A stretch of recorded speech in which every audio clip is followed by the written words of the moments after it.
Welcome back sa aking channel. Diwata humagulgol sa iyak dahil sa nalugi na parisan branches na umabot ng 100,000. Diwata humihina na ba ang negosyo? Panuurin at pakinggan ang buong detalye.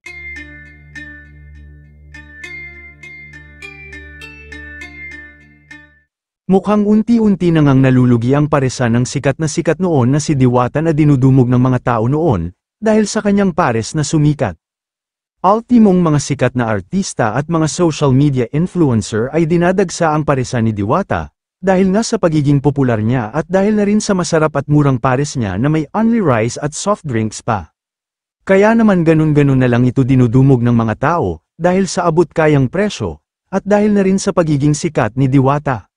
Subalit, totoo nga ang kasabihan na ang kasikatan ay panandalian lang, na kapag hindi mo iningatan at hindi mo pinahalagahan ang mga tao na naging dahilan ng iyong pagsikat ay unti-unti kang mawawala sa limelight.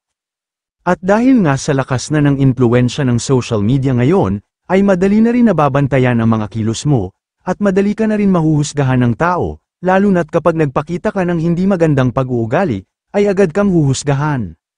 Kagaya na lang ng nangyayari kay Diwata, na umano'y ang hindi niya magandang ugali ang naging dahilan kung bakit ngayon ay humina na ng tuluyan ang kanyang parisan. Na halos wala na masyadong kumakain na dati ay dinudumog at dinadayo pa ng mga tao galing sa iba't ibang panig dito sa Pilipinas. At sa latest na naging panayam nga sa kanya na nag-viral online, ay makikitang humagulgol sa iyak si Diwata habang naglalabas ng sama ng loob, dahil sa pagkalugi ng kanyang parisan. Dahil wala na ngang masyadong kita ang kanyang negosyo, aabot pa umano sa mahigit 300,000 ang babayaran na utang niya dahil sa kanyang mga naluging parisan branches.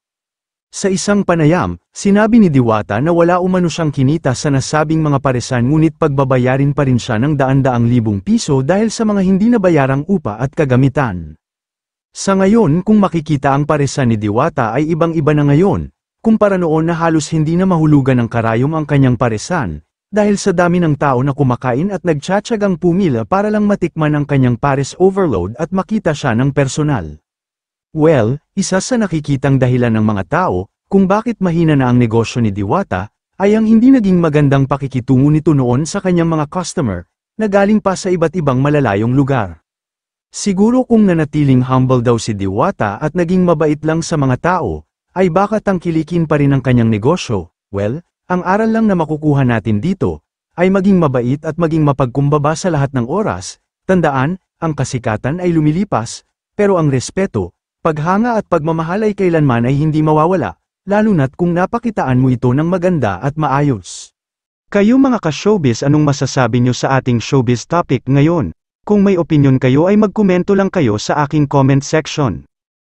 At syempre kung bago pa lang kayo sa aking channel ay mag-subscribe na kayo para lagi kayong updated sa mga showbiz trends na ina-upload ko. Maraming salamat po.